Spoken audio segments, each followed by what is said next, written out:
Good evening and welcome to another lecture of Digital Control System, and I am Hassan Khalid from NFC IIT Multan. Today we are going to take a review of the previous topics that we have covered till now from chapter 5 of Discrete Time Control System by Ogata. Let's take a review. Previously we discussed the non-uniqueness of our state space model, and after that we tried to learn the various solving techniques for the evaluation of solution for discrete time state space model through the recursion process, state transition matrix, and the Z transform method for the LTI discrete time system. And we missed the method for computing the Zi minus G inverse. Today we will be discuss that as well, and finally the discretization of the continuous time state space equation. Okay, and let's move ahead. Alright, here we are going to discuss the method for solving the Zi minus G inverse. That's actually equal to the adjoint of Zi minus G divided by the determinant of Zi minus G. So we have a problem in solving this adjoint of Zi minus G, and there are many ways to solve it. One is using the cofactor mechanism, but obviously it will take time. So next we have the expansion of the adjoint of Zi minus G. That's actually equal to the identity multiplied by the Z n raised to minus 1 plus h of I1 with that of the Z of n minus 2 plus h of 2 multiplied by Zn minus 3 and till so on, where the matrix h of 1 is actually equal to the matrix G plus the coefficient of the A1 multiplied by the identity matrix, and similarly the h of 2 is equal to the multiplication of GH1 plus the A2, the coefficient, multiplied by the identity matrix, and so on. So the very basic thing, you should know the value of the A1. If you know the A1, you will be able to evaluate H1 as G is already been given. Similarly, the chain will be easily moving on, just like a recursive process. So what is actually A1 and A2 and how you can actually evaluate? Let's move ahead and see. Okay, we are going to evaluate the values of the coefficients A1, A2 and A3 and so on, which can be easily solved by using the trace method. So what's actually a trace method? Suppose that we have a G matrix. Let's define our G matrix that's equal to the 1, 3, 0 and 2. So the trace of this G matrix will be the sum of the diagonal elements.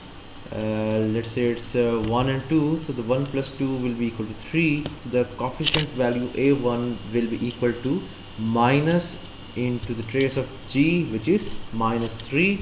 Similarly, you can calculate the value of the coefficient of the A2, that's equal to the minus 1 by 2 into trace of GH1. G is also given, H will be easily be evaluated, so you can easily find out the value of A2 coefficient by using the trace method. And finally we have this generic form of our finding the values of coefficients given by A of n, that's equal to minus 1 over n into trace of G H n minus 1 order. So it's very simple that the trace of n cross n matrix is actually the sum of all the elements on the diagonal. So finally, the 5.4 topic is just the finding of the pulse transfer function of a given state space model. Previously we were using the transfer function for the continuous time state space model, and since we have discretized our system, so we will be using the pulse transfer function for the given state space model, and it can be easily find out by using this notation f of z, that's equal to the c Zi minus G inverse h plus d, where you have already seen that Z of I minus G can be easily evaluated by using the previous method, and the values of the C, H and D are already been defined, and G is our system matrix.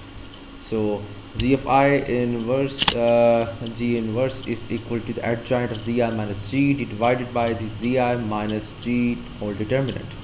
Now,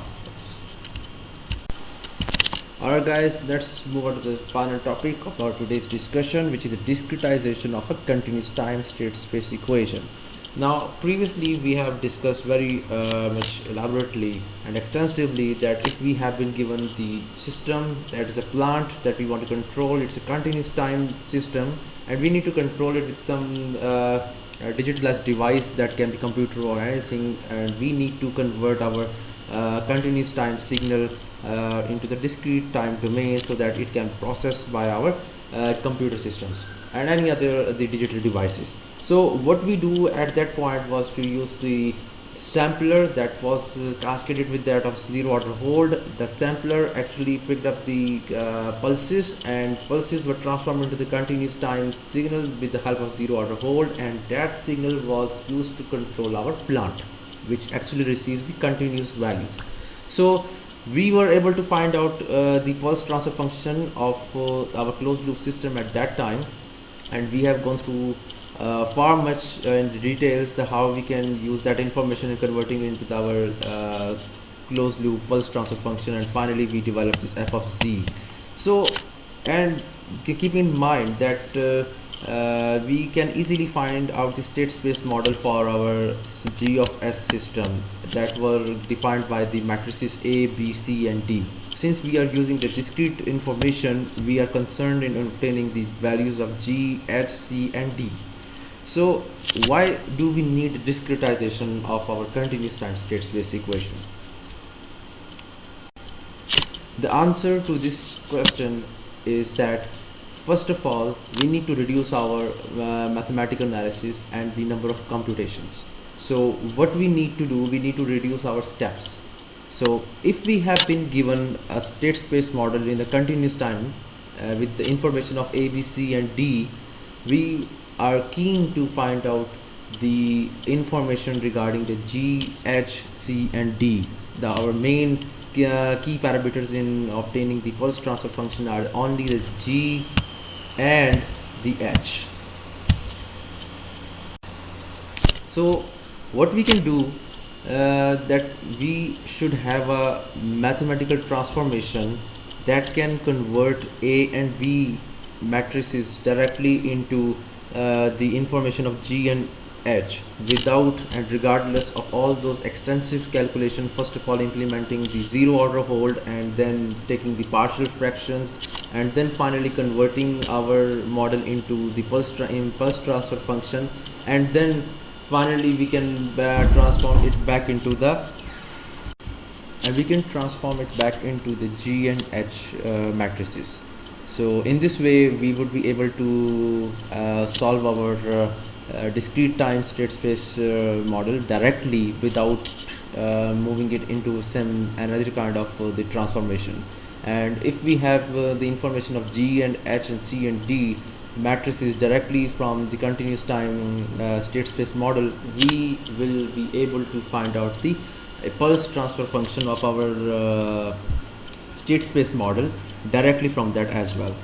So let's move ahead and let's see how we can transform the continuous time state space model into our logical discrete time state space equations. Alright, now let us just take a review of a solution to our continuous time state space equation. Using the Taylor series, we can expand the matrix exponential.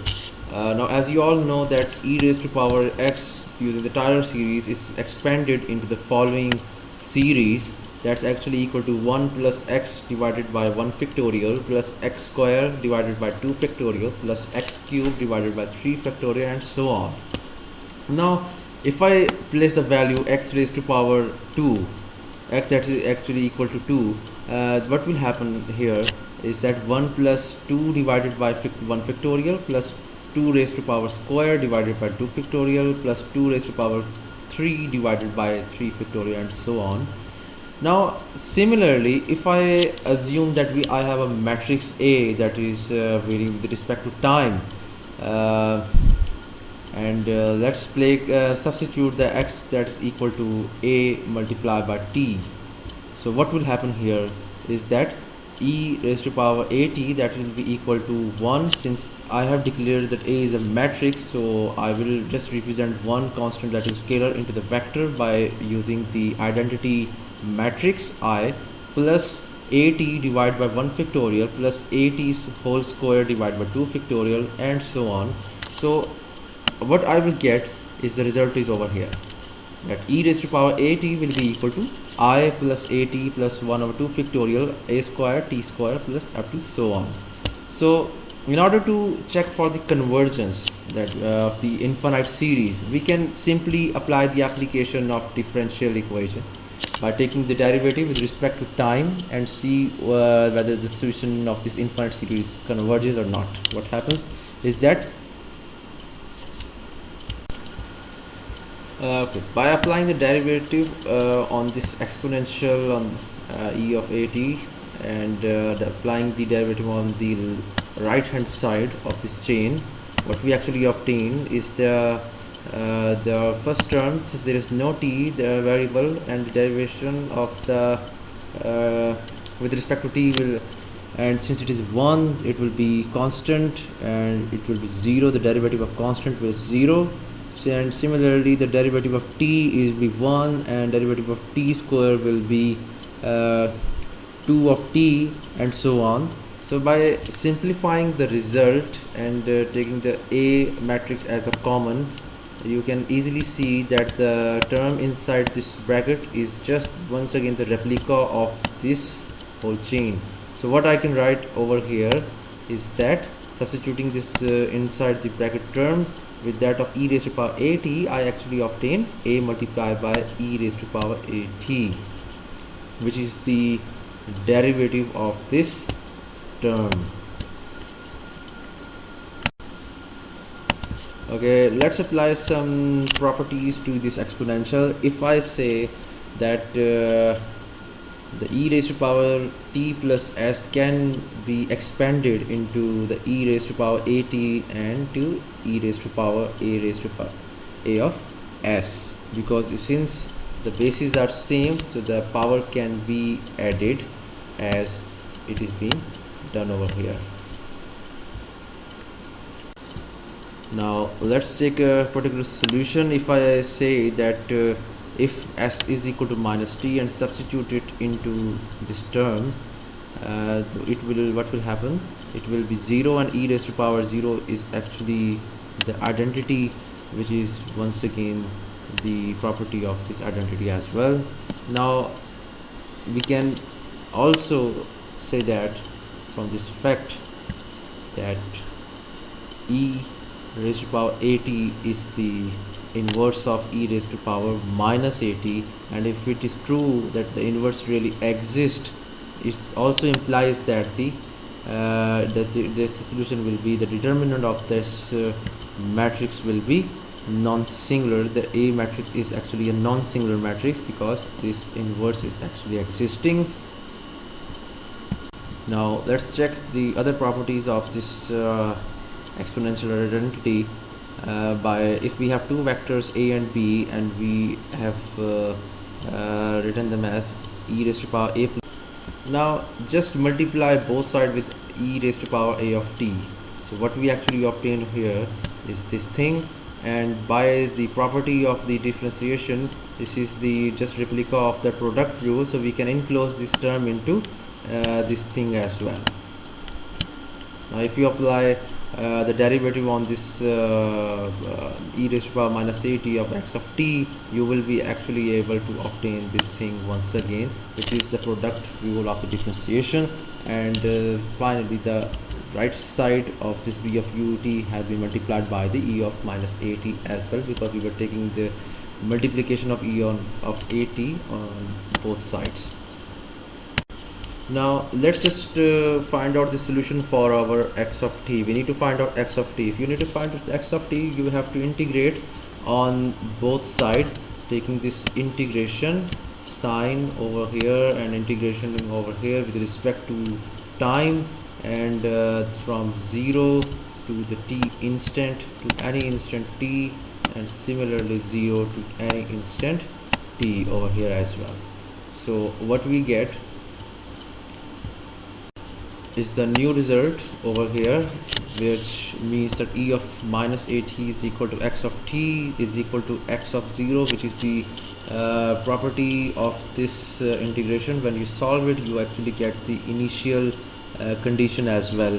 So x of 0 is the initial condition plus the integral of 0 to t e raised to power minus at multiplied by b of ut and d of tau.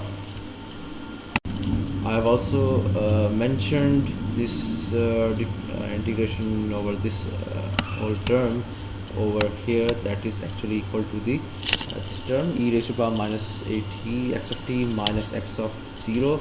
So taking this term from the left side toward the right side, it becomes positive, and similarly we can obtain the x of t as follows. Alright, let's move to the last final step, and moving this term toward the right side, so it becomes positive e raised to power at and e raised to power a of tau, and this is the a of t, so you can easily write this thing in this term. Okay, this is a generic form of this above x of t, which is a state vector of the state equation, and you can integrate it with at any instant starting from t naught, which is defined with the initial condition toward the any final time instant t. So since this state equation is actually time dependent, and if you need to discretize this state equation, you just have to replace the t with that of the defined sampling time, that is t is equal to k of t. So similarly, when you actually discretize it, it will be easy to transform into the discrete time state equation. So what will actually happen, the A matrix will be and the B matrix will be transformed into the G and H. So let's define it over here, the x of t by x of kt and u of kt, and the b is discretized into the h of t, a is being discretized into g of t, and since this is a single order the differential equation, it will be discretized into x into k plus 1 with that of the t as a sampling time. Now we need to find the value of h of t and the g of t. If we are able to find out the values of g of t and h of t, we will be able to find out the answer to our question, that we are actually transforming the continuous time state equation into the discrete time state equation. Okay, from our previous equation for our state vector x of t, we have found out the solution, which is the e raised to power at, the initial condition x of 0, and plus the integral from 0 to t into e raised to power a into t minus tau and b into u of tau with respect to t tau. So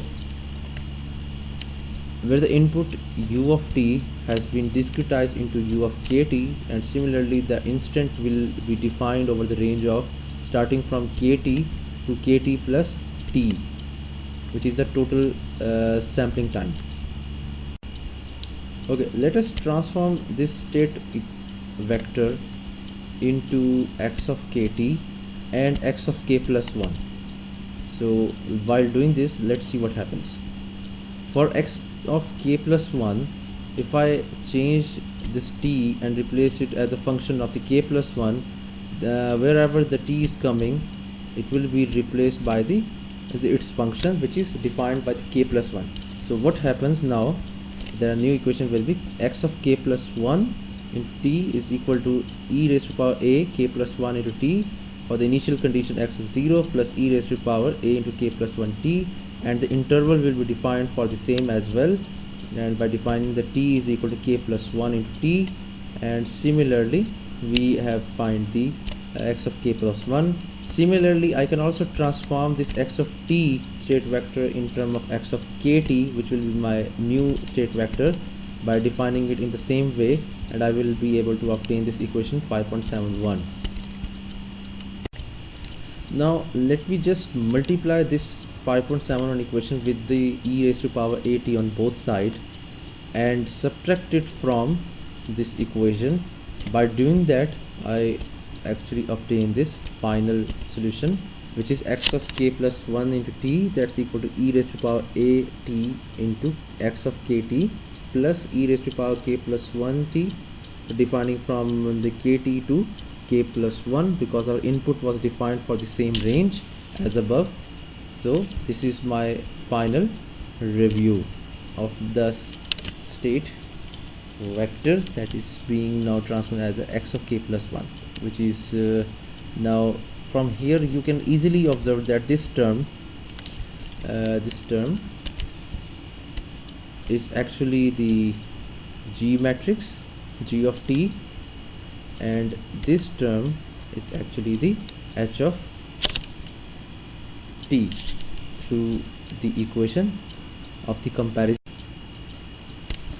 By comparing the finally evaluated result with this thing, you actually we can actually, let's mark it equation 1 and let's just compare it with our new evaluated form, which is just over here. This one is G of t and this one is the h of t. So this is the final result where G of t is actually equal to e raised to power a of t, and I hope that you have now really understood that why I was discussing the e raised to power at in the beginning. That will help you to evaluate this whole chain if you have been given the A matrix. Now similarly, you can also find the h of t, that's equal to 0 to t integral and e raised to power a lambda, and with respect to d of lambda. B is the input matrix which has been already defined by the user, so you can easily solve the output, which are same as we have discussed before. The C and D, there is no change in them. Finally, you can also simplify this h of t according to your own self for your own sake. So h of t is by default equal to the e raised to power at minus identity multiplied by a inverse into b. This is for the simplicity. So you can either remember this result, or you can remember this final short form. That's up to you. So if you have any question, if you have any query, you can email me, you can comment in the comment section. So I do hope that you really understood. So have a nice day and see you.